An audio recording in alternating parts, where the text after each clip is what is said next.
ভাবো তো কেমন হবে যদি কখনো পৃথিবীতে এমন একটি বল নেমে আসে যার কারণে পৃথিবী একেবারে থমকে যায়, আর এই বলের মধ্য থেকে বেরিয়ে আসে অসংখ্য এলিয়েন রোবট যারা মানুষের তৈরি সমস্ত কিছু এক নিমিষেই ধ্বংস করে ফেলছিল। আর তাদের লক্ষ্য ছিল একটাই, পৃথিবীতে মানুষের তৈরি সমস্ত কিছু ধ্বংস করে পৃথিবীতে আবারও পুনর্জীবিত করে তোলা। মুভির স্টোরিটা হযরত নূহ আলাইহিস সালামের গল্প থেকে নেওয়া, যেখানে প্রত্যেক প্রজাতির দুটি প্রাণীকে তারা তাদের সাথে নিয়ে যেতে এসেছিল। তো এমনই একটা অসাধারণ লেভেলের সার্ভাইভ টেলার মুভির গল্প নিয়ে আজ আমি তোমাদের সামনে হাজির হয়েছি। এই মুভির ভিএফএক্স কম হলেও এই মুভির স্টোরিটা অনেক জোস। আশা করি তোমাদের সকলের ভিডিওটা অনেক ভালো লাগবে। সো তোমাদের কাছে আমার বরাবরের মতো একটি আবদার থাকলো, আমার এই ছোট্ট চ্যানেলটা সাবস্ক্রাইব করে আমার পাশে থাকার জন্য। গল্পের শুরুতে আমরা 1928 সালের সময়কাল দেখতে পাই, যেখানে ভারতের এক প্রত্যন্ত কাকুরম পর্বতমালা দেখানো হয়। সেখানে হাইকিং করতে গিয়েছিল একা একজন মানুষ, যে কিনা রাতে তীব্র তুষারপাত থেকে বাঁচতে তার তাঁবুতে আশ্রয় নিয়েছিল। কিন্তু তখনই হঠাৎ করে মধ্যরাতে সে বাইরে থেকে অদ্ভুত কিছু আওয়াজ শুনতে পায়। শব্দটা কিসের এটা জানার জন্য পর্বত আরোহী সে লোকটা তুষারপাতের মধ্যে চারিদিকে খুঁজে বেড়ানোর চেষ্টা করে। সে বেশ কিছু দূর যাওয়ার পরে সে একটা উজ্জ্বল গোলাকার বরফের টুকরের মতো কিছু একটা দেখতে পায়। লোকটা অনেক বোঝার চেষ্টা করে যে এটা আসলে কি, কিন্তু তীব্র শীতের কারণে সে গোলকের বাইরে একেবারে বরফে জমে গিয়েছিল। তাই সে বাইরে সে বরফের অংশ ভাঙতে ভেতর থেকে তীব্র আলোর ঝলকানিতে সেখানে অজ্ঞান হয়ে যায়। কিছুক্ষণ পরে লোকটার জ্ঞান ফিরে আসলে সে দেখতে পায় অদ্ভুত ওই গোলকটা এখানে আর নেই, তবে গোলকটা গায়েব হয়ে গেলেও তার হাতে অস্বাভাবিক একটা ক্ষত দেখতে পাই। তো যাই হোক, এই ঘটনার পরে অনেক বছর কেটে যায়। এইবার আমরা বর্তমান সময় দেখতে পাই, যেখানে একজন প্রাণী বিজ্ঞান হেলেন, তিনি বর্তমানে আমেরিকার প্রসিদ্ধ একটা বিশ্ববিদ্যালয়ের প্রফেসর ছিল। আজকে তার ছাত্রছাত্রীদেরকে অদ্ভুত ধরনের এক ব্যাকটেরিয়া নিয়ে আলোচনা করছিল, যেটা কিনা প্রথমবার 1956 সালে আবিষ্কার করা হয়। এই ব্যাকটেরিয়া এতটাই শক্তিশালী ছিল যে স্টিম সব তাপমাত্রা, যেমন প্রচন্ড গরম বা প্রচন্ড ঠান্ডা, সেই ব্যাকটেরিয়া অনায়াসে জীবিত থাকতো। যেমন আমরা সম্প্রতি টার্ডিগ্রেটস নামক ব্যাকটেরিয়া আবিষ্কার করেছি, যেটা রীতিমতো জ্বলন্ত ভলকানের মধ্যেও অক্সিজেন ছাড়াও বেঁচে থাকতে পারে। তো যাই হোক, এখন ক্লাস শেষ করে হেলেন বাড়িতে ফিরতে ফিরতে রাত করে ফেলে। হেলেনের বাড়িতে তার ছেলে জ্যাকব একাই গেম খেলছিল। আসলে জ্যাকব কিন্তু হেলেনের সন্তান নয়, হেলেনের স্বামী আগে একটা বিয়ে করেছিল, তার সন্তান ছিল জ্যাকব। পরবর্তীতে হেলেনকে বিয়ে করার পরে তার স্বামীও মারা যায়। সেই থেকে হেলেন জ্যাকবকে নিজের ছেলের মতো লালন পালন করতে থাকে, কিন্তু জ্যাকব কোনোভাবে হেলেনকে নিজের মা হিসেবে মেনে নিতে পারে না। তো আজ রাতে হঠাৎ করে হেলেনের কাছে এফবিআই থেকে একটা ফোন কল আসে। ফোনে তাকে বলা হয়, আপনাকে নেবার জন্য কিছুক্ষণের মধ্যে আমাদের একটা টিম আপনাদের বাসায় যাবে, আপনি দ্রুত তাদের সাথে আমাদের অফিসে চলে আসুন। হেলেন জিজ্ঞেস করে, কিন্তু কেন? লোকটা বলে, কারণটা আপনাকে রাস্তার মাঝে জানিয়ে দেওয়া হবে। তো কথা শেষ না হতেই তাদের বাড়িতে একদল পুলিশ আর এফবিআই অফিসারেরা চলে আসে। হেলেন বেশ ভয় পেয়ে যায়। সে জিজ্ঞাসা করে, আপনারা কি আমাকে গ্রেপ্তার করছেন? আমার একটা সন্তান বাড়িতে আছে। কিন্তু এজেন্টেরা বলে, কোনো ধরনের চিন্তা করবেন না, আপনাকে সেফ কাস্টাডিতে রাখা হবে। হেলেন কিছুই বুঝতে পারছিল না এটা আসলে হচ্ছেটা কি। সে তার প্রতিবেশীর কাছে জ্যাকবের দায়িত্ব দিয়ে এজেন্টদের সাথে চলে যেতে থাকে। ইতিমধ্যে অনেকবার এজেন্টদের কাছে জিজ্ঞেস করতে থাকে কি হয়েছে, কিন্তু তারা কেউ কিছুই বলছিল না। তবে হেলেন আশেপাশে দেখে বুঝতে পারে এটা শুধু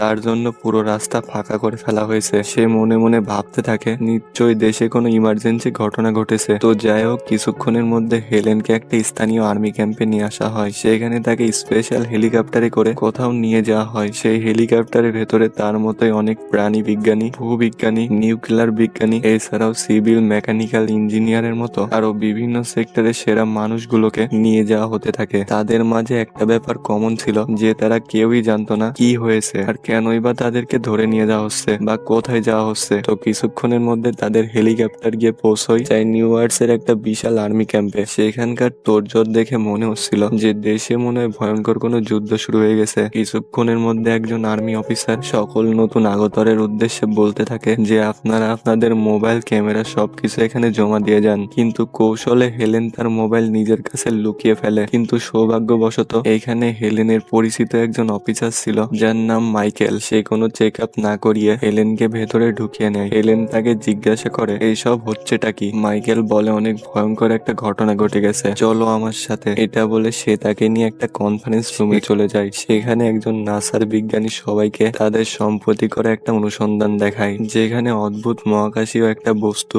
যার নাম তারা দিয়েছে অবজেক্ট 07/493। এটা তারা প্রথমবার বৃহস্পতি গ্রহের অরবিটে আবিষ্কার করে। তাদের পর্যবেক্ষণে সে বস্তুটা বৃহস্পতি গ্রহের অরবিটে থাকার কথা ছিল, কিন্তু হঠাৎ করে সে কিন্তু হঠাৎ করে সেই বস্তুটা তার গতির পথ পরিবর্তন করে এবং পৃথিবীর দিকে ছুটে আসতে থাকে। বিজ্ঞানীদের অনুসন্ধানে এটুকু শিওর হওয়া গেছে যে আমেরিকার ম্যানহাটন জঙ্গলে বিধ্বস্ত হতে পারে। উপস্থিত বাকি বিজ্ঞানীরা ওই বস্তুটিকে মহাকাশে বিস্ফোরিত করার প্রস্তাব জানায়, কিন্তু এই অদ্ভুত বস্তুটার গতিটা এতটাই তীব্র ছিল যে পৃথিবীর কোনো অস্ত্রই সেটাকে আঘাত করতে পারবে না। আর তাছাড়াও মাত্র 78 মিনিট পর সেই বস্তুটা পৃথিবীর বুকে আছড়ে পড়বে। এত কম সময়ে পুরো শহর খালি করা অসম্ভব। আর তারা যেহেতু বস্তুটাকে আটকাতে পারবে না, তাই তারা এখন প্ল্যান করতে থাকে ওই বস্তুর আঘাতের ফলে যে ধ্বংসলীলা হবে তারপর সবকিছু তারা কিভাবে সামাল দিবে। এই কথা শুনে অধিকাংশ বিজ্ঞানীরাই বুঝে যায় এত গতিতে সেই বস্তুটা পৃথিবীর বুকে আঘাত করলে পুরো পৃথিবী ধ্বংস হয়ে যাবে। তাই কনফারেন্স শেষ হওয়া মাত্র হেলেন সাথে সাথে লুকিয়ে আনা মোবাইলটা দিয়ে শেষবারের মতো তার ছেলের সঙ্গে কথা বলতে থাকে। কিন্তু তখনই সেখানে একজন আর্মি অফিসার চলে আসে, কিন্তু অদ্ভুতভাবে সেই অফিসার তার ফোন জব্দ না করে বরং তার কাছ থেকে ফোনটা চেয়ে নেয় শেষবারের মতো তার পরিবারের সঙ্গে কথা বলার জন্য। এদিকে হেলেন সহ বাকি বিজ্ঞানীদেরকে নিরাপদে রাখার জন্য একটা হেলিকপ্টারে করে নিরাপদ দূরত্বে নিয়ে যাওয়া হয়। ইতিমধ্যে বিজ্ঞানীরা আলোচনা করতে থাকে ওই বস্তুটা আসলে কি হতে পারে। কারোর মতে সেটা ছিল একটা অ্যাস্ট্রয়েড, কেউ কেউ ভাবছিল হয়তো ছোট ব্ল্যাক হোল ছুটে আসছে পৃথিবীর দিকে। এসব কথা বলতে বলতে 78 মিনিট শেষ হয়ে যায়। সবাই যখন মৃত্যুর জন্য প্রস্তুত হয়ে গেছিল তখনই সবাইকে অবাক করে দিয়ে আলোকিত বস্তু পৃথিবীর কাছে এসে গতিটি একেবারে স্লো করে ফেলে। ধীরে ধীরে সেই বিশাল গোলাকার বস্তুটা ম্যানহাটনের ন্যাশনাল পার্কে সে এসে অবতরণ করে। মুহূর্তের মধ্যে সেনাবাহিনী আর বিজ্ঞানীদের দল ঘটনাস্থলে পৌঁছে যায়। বিজ্ঞানীরা পর্যাপ্ত সেফটিযুক্ত স্যুট পরে ধীরে ধীরে এগিয়ে যেতে থাকে, আর অপরদিকে সকল আর্মিরা সকল ধরনের অস্ত্রশস্ত্র নিয়ে প্রস্তুত হয়ে যায় বিপদ মোকাবেলা করার জন্য। কিছুক্ষণের মধ্যে ধুলাবালি কেটে গেলে বিজ্ঞানীরা সেই বস্তুটাকে পর্যবেক্ষণ করার জন্য যখন কিছুটা এগিয়ে যায় তখন তারা দেখতে পায় এটা ছিল একটা বিশাল বড় গোলক, যার মধ্যে মেঘের মতো কিছু একটা বস্তু ঘুরে বেড়াচ্ছিল। বিজ্ঞানীরা বুঝতে পারছিল না এটা আসলে কি হতে পারে। তখনই বস্তুটার ভেতর থেকে তীব্র আলো বেরিয়ে আসে। সে আলোর সাথে সাথে বেরিয়ে আসে মানুষের মতো অদ্ভুত এক জন্তু। প্রফেসর হেলেন ছিল সেই বস্তুটার একদম সন্নিকটে। ধীরে ধীরে সেই জন্তুটা এগিয়ে আসতে থাকে। আর্মি অফিসারেরা প্রস্তুত হয়ে যায় হামলা করার জন্য। ফাইনালি সেই বস্তুটা হেলেনের সঙ্গে হাত মেলানোর জন্য হাত বাড়িয়ে দেয়। তখনই একজন আর্মি অফিসারের গুলিতে জন্তুটা সেখানে পড়ে যায়। আর্মিরা গুলি বর্ষণ থামিয়ে দেয়, কিন্তু তখনই সেই বিশাল গোলকের ভেতর থেকে একটা কালো রোবটের মতো বস্তু বেরিয়ে আসে। সেই বস্তুটা মুহূর্তের মধ্যে আর্মিদের সকল অস্ত্র আর কমিউনিকেশন যন্ত্র ব্লক করে ফেলে। শুধু তাই নয়, একটা তীব্র আল্ট্রাসনিক সাউন্ডের মাধ্যমে রোবট আশেপাশে সবাইকে কাবু করে ফেলে। কিন্তু হঠাৎ করে সেই বস্তুটা পাথরের মতো সেখানে দাঁড়িয়ে যায়। এরপর মানুষেরা স্বাভাবিক হলে তারা দ্রুত গুলিবিদ্ধ হয় সেই জন্তুটিকে নিয়ে ছুটতে থাকে হাসপাতালের দিকে। স্পেশাল ট্রিটমেন্ট দিয়ে সেই জন্তুটাকে আর্মিদের ক্যাম্পে আনা হয়। দেশের সেরা ডাক্তারকে নিয়ে আসা হয় পরীক্ষা নিরীক্ষা করার জন্য, কিন্তু তারা কেউই বুঝতে পারছিল না যে এই জন্তুটা আসলে কি আর কিভাবে বা তারা এটা চিকিৎসা করবে। তারা স্যালাইন বা ইঞ্জেকশন দেওয়ার মতো এর কোনো রগই খুঁজে পাচ্ছিল না। তবে তারা জন্তুটার হার্টবিট দেখে বুঝতে পারে জন্তুটা হয়তো মারা যেতে চলেছে, তাই তাকে ইলেকট্রিক শক দিয়ে আপাতত স্টেবল করা হয়। তারপরে একজন অভিজ্ঞ ডাক্তার এসে জন্তুটার শরীর থেকে বুলেট বের করে ফেলে। কিন্তু ডাক্তার একটা জিনিস দেখে অবাক হয়ে যায়, সেটা হলো জন্তুটার শরীরের উপরে চামড়া আসলে অনেক মোটা, আর অদ্ভুতভাবে ধীরে ধীরে সেই চামড়া ফেটে শরীর থেকে খুলে পড়ছিল। ডাক্তার সে চামড়াগুলো শরীরের উপর থেকে তুলতেই সে বুঝতে পারে এটা আসলে কোনো চামড়া নয়, বরং এটা এই জন্তুর কোনো জেনেটিক স্যুট ছিল। মানুষ যেমন মহাকাশে গেলে কাপড়ের মতো এক ধরনের স্যুট পরে, এই জন্তুটা মানুষের চামড়ার মতো এক ধরনের স্যুট পরে পৃথিবীতে এসেছিল। আর সেই চামড়াগুলো খুলে যাওয়ার সাথে সাথে আমরা দেখতে পাই একটা সদ্য জন্ম নেওয়া মানুষের মতো এলিয়েন বেরিয়ে এসেছে। এটা ছিল শতাব্দীর বড় আবিষ্কার, কারণ এটাই ছিল এলিয়েনদের সাথে মানুষদের প্রথম দেখা। কিন্তু অদ্ভুতভাবে সেই এলিয়েনটা খুবই দ্রুতভাবে নিজের শরীর হুবহু মানুষের মতো করে ফেলেছিল। আর আজকে হঠাৎ করে সেই এলিয়েনটা প্রচন্ড ছটফট করতে থাকে। সেখানে গিয়ে হেলেন তার সঙ্গে কথা বলে, আর এলিয়েনটা ভাঙা ভাঙা ইংরেজিতে তাকে বলে, আমি কারোর ক্ষতি করতে আসিনি, আমাকে এখান থেকে বের করো। তো এবার সিন কাট হয়ে আমরা বিভিন্ন নিউজ চ্যানেল দেখতে পাই সেখানে পুরো বিশ্বব্যাপী বিশৃঙ্খলা সৃষ্টি হয়ে গেছে। শেয়ার মার্কেট ধসে পড়েছে, কারণ মানুষ এখন প্রচন্ড ভয় পাচ্ছিল। এই কারণে আমেরিকার প্রেসিডেন্ট ভাইস প্রেসিডেন্টকে একটা সিক্রেট লোকেশনে পাঠিয়ে দেওয়া হয়, আর তাদের পরিবর্তে প্রেসিডেন্টের দায়িত্ব হাতে নেয় আমেরিকার secretary of defence Regina Jackson. তিনি বর্তমান পরিস্থিতি সম্পর্কে সেনা প্রধানের কাছ থেকে জানতে চান। সেনা প্রধান তাকে জানান যে স্পেসে থাকা সকল স্যাটেলাইট গুলো ডিসকানেক্ট হয়ে গেছে, তাদের মিসাইল ডিফেন্স সিস্টেম সহ পুরো কমিউনিকেশনের অনেক যন্ত্রপাতি নষ্ট হয়ে গেছে। পুরো পৃথিবীর শেয়ার মার্কেট ক্র্যাশ করেছে, আর তারা কেউ জানেই না পৃথিবী থেকে নতুন গোলকটা কোথা থেকে এসেছে আর কেনই বা এসেছে। এইসব শুনে রেজিনা রেজিনা সেই জন্তুটিকে একবার নিজের চোখে দেখার জন্য আর্মি ক্যাম্পে চলে যায়। সেখানে গিয়ে তিনি জানতে পারেন এই জন্তুটার ভেতরে 3টা আলাদা আলাদা ডিএনএ রয়েছে। এই জন্তুটার শরীরের উপরে যে জেনেটিক স্যুট ছিল সেটা ছিল এক আলাদা ধরনের ডিএনএ, আর জন্তুটার শরীরের ডিএনএ ছিল হুবহু মানুষের মতো, কিন্তু তার শরীরে এমনই একটা অজানা ডিএনএ পাওয়া যায় যেটা মানুষ আগে আসলে কখনো দেখেনি। এইখানে প্রফেসর হেলেনও ছিল, আর তার ধারণা এই জন্তুটা হয়তো আগেও পৃথিবীতে এসেছিল আর তারা মানুষের ডিএনএ স্যাম্পল নিয়ে গেছে। আর পরবর্তীতে এই জন্তুটা পৃথিবীতে এসেছে মানুষের মতো জন্মগ্রহণ করে মানুষের সাথে মিশে যাওয়ার জন্য। এইখানে আমরা বুঝতে পারি গল্পের শুরুতে ইন্ডিয়ার পাহাড়ে যে গোলকটা এসেছিল সেটা মূলত ওই পর্বত আরোহীর কাছ থেকে তার ডিএনএ নিয়ে গেছে। এই জন্য এই নতুন জন্তুটা দেখে ওই পর্বত আরোহীর মতোই ছিল। তো যাই হোক, এই সকল কথা শুনে রেজিনা সেই জন্তুটার সাথে দেখা করতে চলে যায়। এইখানে ধীরে ধীরে জন্তুটা মানুষ হবার মতো চেষ্টা করছিল, আর তখনই রেজিনা তাকে জিজ্ঞেস করে তুমি কেন এখানে এসেছো, তোমার উদ্দেশ্য কি? জন্তুটা তাকে বলে তোমাদের ভাষায় আমি একজন এলিয়েন, আর আমি কেন এসেছি সেটা পুরো বিশ্ব নেতাদের একত্রিত করো। কিন্তু রেজিনা বলে না, আমি তাদের সামনে বলবো, আগে তুমি আমার সামনে বলো তোমার উদ্দেশ্য কি, আর মানুষের ফর্মে আসার আগে তুমি কেমন ছিলে? এলিয়েনটা বলে আমি যেমন ছিলাম সেটা দেখলে তোমরা শুধু ভয় পাবে। তো এখানে কথাবার্তার মধ্যে আমরা জানতে পারি যে এলিয়েনের নাম হলো ক্লাটো। এইসব শুনে রেজিনা অনেক চিন্তায় পড়ে যায়, কারণ সে খুব ভালো মতোই জানতো যখনই কোনো উন্নত জীব কোনো কম উন্নত জীবের সঙ্গে যোগাযোগ করে তখন নিশ্চিতভাবে কম উন্নত জীবগুলো ধ্বংস হয়ে যায়। যেমন মানুষ উন্নত হবার কারণে পৃথিবীর বাকি যত উন্নত জীব আছে সবাইকে কিন্তু মানুষ নিজেদের প্রয়োজনে ব্যবহার করে। আর আজকের পরিস্থিতিতে দাঁড়িয়ে এই এলিয়েনটা ছিল মানুষের থেকে উন্নত, তাই এখন মানুষের অস্তিত্ব খুব সংকটে ছিল। তাই রেজিনা হাই সিকিউরিটি জেলখানার মধ্যে দাঁড়িয়ে এলিয়েনটাকে নিয়ে গিয়ে তাকে জিজ্ঞাসাবাদ করতে চায়, কিন্তু সেখানে নিতে হলে এলিয়েনটাকে অজ্ঞান করতে হবে। কিন্তু এই কাজটা কেউই করতে চাচ্ছিল না। এরপরে শেষমেশ হেলেন এই কাজটা করতে রাজি হয়, কিন্তু সে নিজেও এলিয়েনটাকে সরকারের হাতে তুলে দেওয়ার পক্ষে ছিল না। তাই সে এলিয়েনটাকে অজ্ঞান করার ওষুধ ইনজেক্ট না করে বরং তার কানে কানে এখান থেকে পালিয়ে যেতে বলে। তো কিছুক্ষণের মধ্যে আর্মি অফিসারেরা ক্লাটোকে শিকল দিয়ে বেঁধে এখান থেকে নিয়ে যায় একটা সিকিউর কনফারেশন রুমে। সেখানে তার শরীরে বিভিন্ন ডিভাইস লাগানো হয় তার কথার সত্যতা যাচাই করার জন্য। এরপরে একজন বিজ্ঞানী তাকে জিজ্ঞাসা করে তুমি কি পুরোপুরি মানুষ? ক্লাটো বলে শুধু আমার শরীরটা মানুষ। লোকটা বলে তুমি কি ব্যথা অনুভব করো? ক্লাটো বলে আমার শরীর ব্যথা পায়, আমি নই। এরপর লোকটা যখন জানতে চায় তুমি এখানে কেন এসেছো, তখন ক্লাটো বলে তোমার উচিত হবে আমাকে ছেড়ে দেওয়া। এরপর সে তার নিজের শক্তির মাধ্যমে লোকটাকে সম্পূর্ণ নিজের কন্ট্রোলে নিয়ে এই জেলখানা থেকে বের হওয়ার রাস্তা জেনে নেয়। তারপরে সে তীব্র আল্ট্রাসনিক সাউন্ড ব্যবহার করে, যার কারণে সকল আর্মিরা অজ্ঞান হয়ে যায় আর ক্লাটো জেল থেকে পালিয়ে যায়। এদিকে রেজিনা এই খবর পাওয়ার সাথে সাথে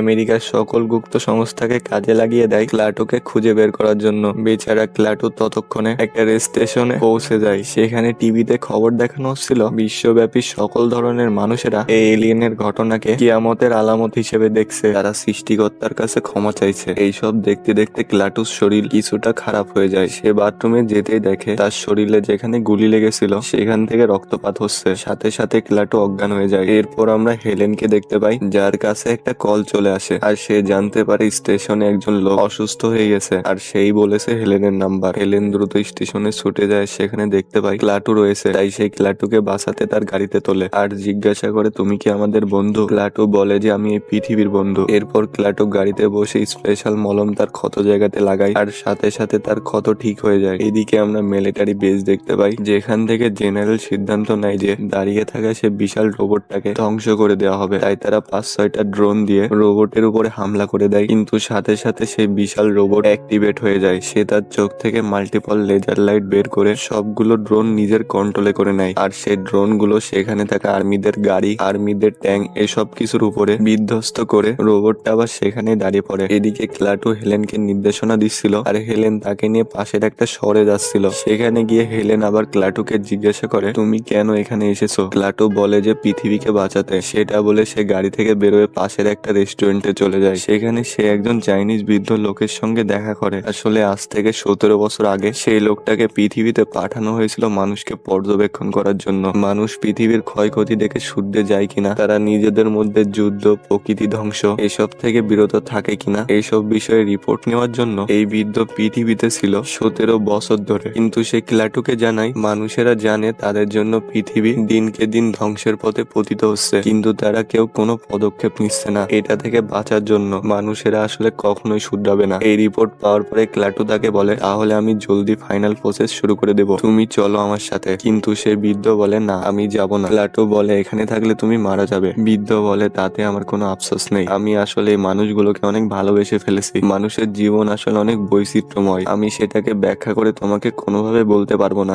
যে ব্যাপারটা আসলে কেমন, কিন্তু আমি এখানে থেকে ওদের সাথে শেষ হয়ে যেতে চাই। ক্লাটো এই কথা শুনে অনেক অবাক হয়ে যায়, তার ভেতরে মানুষের জীবন নিয়ে অনেক কৌতূহল হয়। এরপর আমরা দেখতে পাই আর্মিরা সেই বিশাল রোবটটাকে পর্যবেক্ষণ করার জন্য রোবটটাকে চারপাশ দিয়ে ঘিরে তাকে নিজেদের ল্যাবরেটরিতে নিয়ে আসার ব্যবস্থা করা হয়। এদিকে ক্লাটো আর হেলেন আবারও নিউ জার্সি এর পথে রওনা হয়, আর অনেক রাস্তা পাড়ি দেওয়ার পরে ক্লাটো একটা জঙ্গলের সামনে এসে নামে। এখানে জ্যাকব হেলেনকে জিজ্ঞাসা করে, হেলেন এই মানুষটা কে? হেলেন বলে এটা আমাদের একটা বিদেশি বন্ধু বাবা, তুমি একদম টেনশন করো না, তুমি এই গাড়ির ভেতরে থাকো, আমি আসছি। এটা বলে সে ক্লাটোর পিছু করতে থাকে। তো কিছু দূর যাওয়ার পরে হেলেন দেখতে পায় যে এই জঙ্গলের ভেতরে এই ছোট্ট পুকুরে উজ্জ্বল একটা গোলক উঠে আসছিল। ক্লাটোর উপস্থিতিতে সেই গোলকটা উঠে আসে, আর ক্লাটো সেই গোলকে হাত দিয়ে কিছু একটা অ্যাক্টিভেট করে দেয়, যার ফলে পুরো পৃথিবীর সারা জায়গা থেকে কোটি কোটি গোলকের আবির্ভাব হতে থাকে। সেই গোলকগুলো তার আশেপাশের সকল জীবজন্তুকে নিজের ভেতরে টেনে নিয়ে যেতে থাকে, যেন পৃথিবী ধ্বংস হবার পরে আবারও পৃথিবীতে ফেরত পাঠানো যায়। এইসব কিছু দেখে হেলেন প্রচন্ড ভয়ে গাড়িতে ছুটে আসে।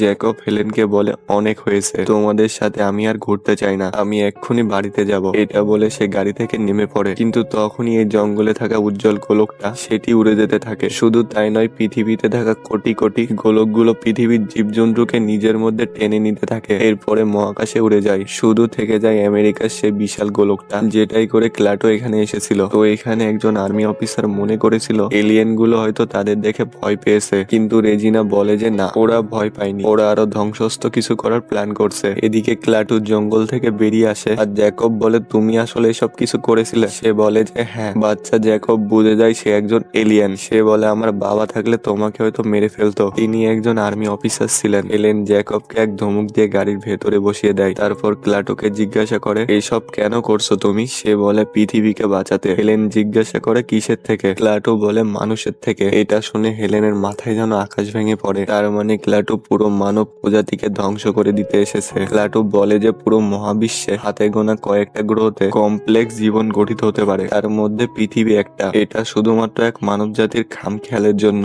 আমরা পুরো পৃথিবীকে ধ্বংস হতে দিতে পারি না। এটা শুনে হেলেন ক্লাটোর কাছে অনুরোধ করে, সে বলে, তুমি আমাদের ভুল ধরিয়ে দাও, আমরা শুধরে নেব, আমরা পরিবর্তন হব, আমরা পৃথিবীকে বাঁচাবো, কিন্তু এভাবে আমাদেরকে ধ্বংস করে দিও না। ক্লাটো বলে যে সিদ্ধান্ত নেওয়া হয়ে গেছে, আর ধ্বংসের প্রসেসও শুরু হয়ে গেছে। এইসব কথা শেষ হওয়ার আগেই রুটিন চেক আপ করতে একজন পুলিশ অফিসার সেখানে চলে আসে। সেই ক্লাটোকে দেখে চিনে ফেলে, সাথে সাথে সে ক্লাটোকে জিম্মি করে ফেলে, কিন্তু ক্লাটো পেছন থেকে একটা গাড়ি কন্ট্রোল করে এক ধাক্কায় সে পুলিশ অফিসারকে সেখানে মেরে ফেলে। হেলেনা জ্যাকব ক্লাটোর এই ভয়ঙ্কর রূপ দেখে বুঝতে পারে এইবার হয়তো তাদেরকে কেউ বাঁচাতে পারবে না, কিন্তু ক্লাটো সে তার স্পেশাল মলমের মাধ্যমে সেই মৃত পুলিশ অফিসারকে জীবিত করে ফেলে। কিন্তু এখানে পুলিশ অফিসার পুরোপুরি তার কন্ট্রোলে ছিল। এইটা দেখে হেলেন অবাক হয়ে যায়। সে জিজ্ঞাসা করে, তুমি তো আমাদের ধ্বংস করতে এসেছো, তাহলে ওই লোকটাকে বাঁচালে কেন? ক্লাটো বলে যে আমি ধ্বংস করতে এসেছি, তোমাদেরকে মারতে নয়। এটা শুনে হেলেন প্রচন্ড কনফিউজ হয়ে যায়। সে বলে যে দেখো, তুমি পৃথিবীতে এসেছিলে বিশ্ব নেতাদের সঙ্গে কথা বলার জন্য, তাই তো? আমি তোমাকে সেই সুযোগ করে দেব, তুমি সবাইকে বলো তুমি কি চাও, আমাদের শুধরানোর অন্তত একটা উপায় দাও। এদিকে রেজিনা বুঝতে পারে ওই গোলকগুলো আসলে নূহ আলাইহিস সালামের নৌকার মতো ছিল, যার মধ্যে পৃথিবীর সমস্ত জীবন্ত প্রাণীকে তুলে নিরাপদে রাখা হয়েছে, অর্থাৎ এখন অনেক ভয়ঙ্কর বন্যা আসতে চলেছে। এদিকে হেলেন ক্লাটোকে নিয়ে থমাস নামক একজন বিজ্ঞানীর কাছে চলে যায়, যে কিনা নোবেল প্রাইজও জিতেছিল। এখানে এসে ক্লাটো দেখতে পায় যে একটা জটিল ম্যাথমেটিক্যাল ইকুয়েশন করেছিল থমাস তার ব্ল্যাকবোর্ডে লাইভ ফর্ম নিয়ে। তাই ক্লাটো সেখানে গিয়ে সেই ক্যালকুলেশনটা ঠিক করে দেয়, যেটাতে কিছুটা ভুল ছিল, কিন্তু এটা দেখে থমাস তো অবাক হয়ে যায়। সে বলে, এটাও কি সম্ভব? ক্লাটো বলে যে হ্যাঁ, অবশ্যই সম্ভব। এদিকে আর্মিরা সেই বিশাল রোবটটাকে অ্যানালাইজ করে বুঝে গিয়েছিল যে এটা পুরোপুরি রোবট বা কোনো জীবন্ত বস্তু নয়, অর্থাৎ এটা একটা হাইব্রিড। তার নাম দিয়েছে গড, অর্থাৎ জেনেটিক্যালি অর্গানাইজড রোবোটিক টেকনোলজি। এখন তারা জানার চেষ্টা করছে এই বস্তুটা আসলে কি দিয়ে তৈরি। তাই তারা বস্তুটা শরীরে ডিল করার অনেক চেষ্টা করে, কিন্তু কোনোভাবে সেটা সম্ভব হচ্ছিল না। উল্টে ডিলের মাথা ক্ষয় হয়ে যাচ্ছিল। তাদের হাতে সময় অনেক কম, তাই একজন ইঞ্জিনিয়ারকে সেই ডিল ফিক্স করার জন্য ডেকে পাঠানো হয়। এদিকে জ্যাকব ঘরে বসে টিভি দেখছিল, যেখানে আমরা দেখতে পাই পুরো বিশ্ব জুড়ে গৃহযুদ্ধ শুরু হয়ে গেছে, মানুষ ভয়ে পাগল হয়ে যাচ্ছে। আর তখনই ক্লাটোর ছবি সহ একটা ইমার্জেন্সি অ্যালার্ট দেওয়া হয় যে পৃথিবীর যে কোনো প্রান্তে এই লোকটাকে দেখা গেলে প্লিজ আমাদের ফোন করে জানাবেন, এই লোক মানব জাতির জন্য হুমকি। এদিকে থমাস ক্লাটোকে বোঝায়, প্লিজ আমাদেরকে এভাবে শেষ করে দিও না, তুমি পৃথিবীকে বাঁচাতে চাইলে আমাদেরকে সাহায্য করো। ক্লাটু বলে, আমি যে তোমাদের স্বভাব কখনো পরিবর্তন করতে পারবো না, তোমরা পৃথিবীকে ধ্বংস করেই ছাড়বে। থমাস বলে, তোমরা তাহলে এত উন্নত হলে কিভাবে? ক্লাটু বলে, আমাদের গ্রহের সূর্য প্রায় মৃত অবস্থায় চলে গিয়েছিল, তখন আমরা দ্রুত টেকনোলজির ব্যবহার করে নিজেদের ইভলভ করে আর এই অবস্থায় এসেছি। থমাস বলে, এক্স্যাক্টলি, আমরাও হয়তো ধ্বংসের কাছাকাছি চলে যাব, তারপর আমরাও নিজেদের গ্রহকে বাঁচাতে কোনো না কোনো উপায় অবশ্যই বের করব। এখন এটা আমাদের সময়, তাই প্লিজ আমাদের থেকে এই সময়টা ছিনিয়ে নিও না। এসব কথার মাঝে ক্লাটু খেয়াল করে বেশ কয়েকটা মিলিটারি হেলিকপ্টার তাদের দিকে আসছে, আর শেষ মুহূর্তে থমাস হেলেনকে এটাই বলে, ক্লাটুর মন পরিবর্তন করার চেষ্টা করো, তাহলেও আমাদেরকে বাঁচিয়ে দেবে। এদিকে আমরা বাইরে গেলে জানতে পারি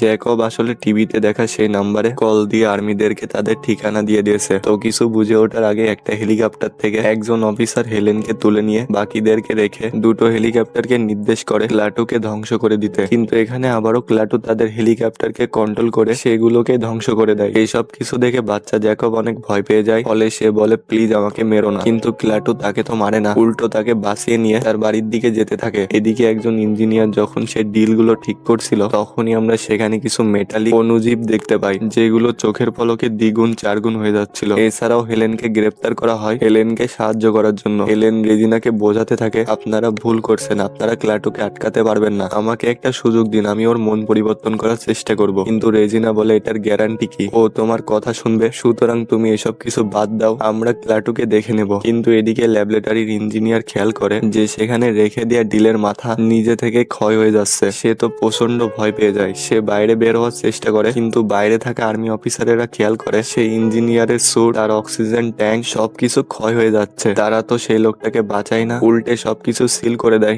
যেন সেই অণুজীবগুলো বাইরে আসতে না পারে। ততক্ষণে সেই অণুজীবগুলো গাছের ওপরেও দেখা যাচ্ছিল, সেগুলো ধীরে ধীরে যেন সবকিছু খেয়ে ফেলছিল। সাথে সাথে আগুন দিয়ে তারা সবকিছু ধ্বংস করার চেষ্টাও করে, কিন্তু তাতে কোনোই লাভ হয় না, বরং সেই রোবট অ্যাক্টিভেট হয়ে যায় আর তার পুরো শরীর গলে গিয়ে কোটি কোটি অণুজীব বেরিয়ে সবকিছু খেয়ে ফেলতে থাকে। সবাই মারা যায় আর ওই অণুজীবগুলো পুরো ল্যাবরেটরিকে খেয়ে ততক্ষণ বাইরে বেরিয়ে পড়ে। বাইরে আর্মিরা সমস্ত অস্ত্র দিয়ে সেই অণুজীবগুলোকে ধ্বংস করার চেষ্টা করে, কিন্তু কোনো লাভই হয় না। সেই জন্তুগুলো মানুষ এবং মানুষের তৈরি সবকিছুই খেয়ে ফেলতে থাকে। রেজিনা এই খবরটা যখন পায়, তখন সে বুঝতে পারে তার আর কিছুই করতে পারবে না। তাই আবারও সে হেলেনের কাছে গিয়ে বলে, দেখো তুমি আরেকবার চেষ্টা করে যদি পৃথিবীকে বাঁচাতে পারো। তাই হেলেন দ্রুত বেরিয়ে পড়ে। এদিকে সেই অণুজীবগুলো মানুষের তৈরি সবকিছু নিঃশেষ করে দিতে থাকে। অপরদিকে ক্লাটু জ্যাকবকে নিয়ে একটা পরিত্যক্ত বাড়িতে পৌঁছে যায়, যেখান থেকে জ্যাকব হেলেনকে কল দিয়ে জানাতে চায় সে ঠিক আছে, কিন্তু সেই টেলিফোনটাই ছিল নষ্ট। কিন্তু ক্লাটু তার শক্তি দিয়ে সেই টেলিফোনটা ঠিক করে দেয়। তো যথারীতি জ্যাকব তার মাকে ফোন করে বলে, আমরা ঠিক আছি হেলেন, ক্লাটু আমার সঙ্গে আছে। সে হেলেনকে তাদের ঠিকানাও দিয়ে দেয়। তারপর জ্যাকব ক্লাটুকে বলে, তোমাকে আমি একটা জিনিস দেখাতে চাই। এটা বলে ক্লাটুকে নিয়ে আসে একটা কবরস্থানে, যেখানে তার বাবাকে দাফন করা হয়েছিল। জ্যাকব তাকে বলে যে এখানে আমার বাবা আছে, তুমি তো সেদিন সে পুলিশ আঙ্কেলকে জীবিত করে দিয়েছিলে, আজকে আমার বাবাকেও জীবিত করে দাও প্লিজ। এই কথা শুনে ক্লাটু অবাক হয়ে যায়। সে বলে, আমি চাইলে সবকিছু করতে পারি না, সকল ক্ষমতা আমার হাতে নেই। কথাটা শুনে জ্যাকব প্রচন্ড কষ্ট পায়, সে অঝরে কান্না করতে থাকে। আর তখনই সেখানে হেলেন চলে আসে, আর এই প্রথমবার জ্যাকব হেলেনকে নিজের মায়ের মতো জড়িয়ে ধরে। সে অঝরে কান্না করে আর হেলেন তাকে সান্ত্বনা দেয়, যেটা দেখে ক্লাটু বলে যে তোমরা মানুষেরা অনেক অদ্ভুত, আমি তোমাদেরকে কিছুটা হয়তো বুঝতে পেরেছি। তখনই সেখানে সে অণুজীবগুলো উড়ে আসতে থাকে। তখন হেলেন বলে, এটাই কি আমাদের ধ্বংসের কারণ? ক্লাটু বলে যে হ্যাঁ। হেলেন বলে যে প্লিজ তুমি এসব কিছু থামিয়ে দাও, আমাদের সেকেন্ড একটা চান্স দাও, তুমি কি পারবে? ক্লাটু বলে যে আমি জানি না পারবো কিনা, তবে আমাকে শহরে যেতে হবে। এদিকে অণুজীবগুলো মানুষের তৈরি সকল বিল্ডিং ধ্বংস করে শহরের দিকে এগোচ্ছিল। আর তাছাড়াও রেজিনা প্রেসিডেন্টকে ফোন করে বলে, স্যার আমার মনে হয় আমরা আর কিছু করতে পারবো না, আমাদের উচিত মানব জাতির জন্য শেষ একটা ভাষণ রেকর্ড করা। কিন্তু প্রেসিডেন্ট বলে যে না, আমরা আর্মি ইনভেশন চালাবো, আমরা বাঁচার জন্য শেষ চেষ্টা অবশ্যই করব। এইদিকে হেলেন আর তার বন্ধু মাইকেল ক্লাটুকে নিয়ে শহরের দিকে আসতে থাকে।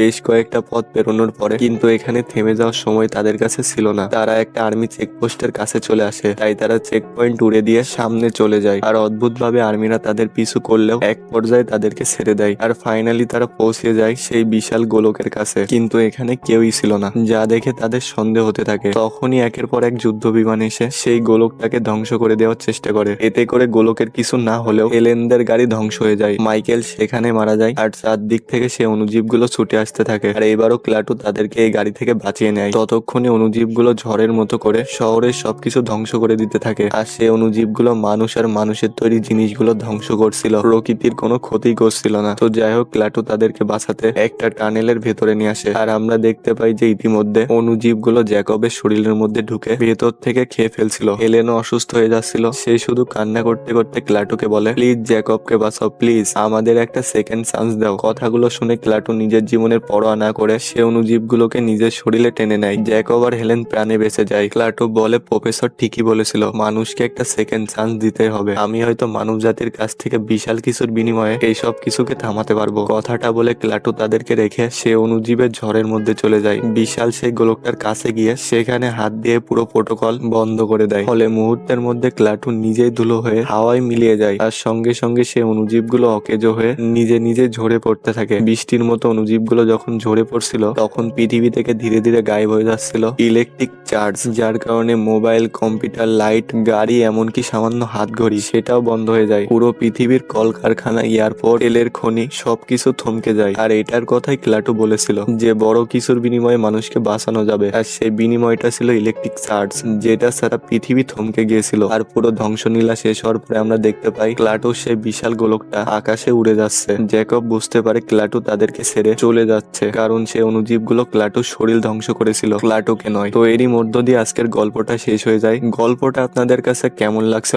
অবশ্যই কমেন্টে জানাতে ভুলবেন না। আর বরাবরের মতো আপনাদের কাছে আবদার থাকলো আমার এই ছোট্ট চ্যানেলটা সাবস্ক্রাইব করে আমার পাশে থাকার জন্য। তো সবাই ভালো থাকবেন, সুস্থ থাকবেন, আল্লাহ হাফেজ।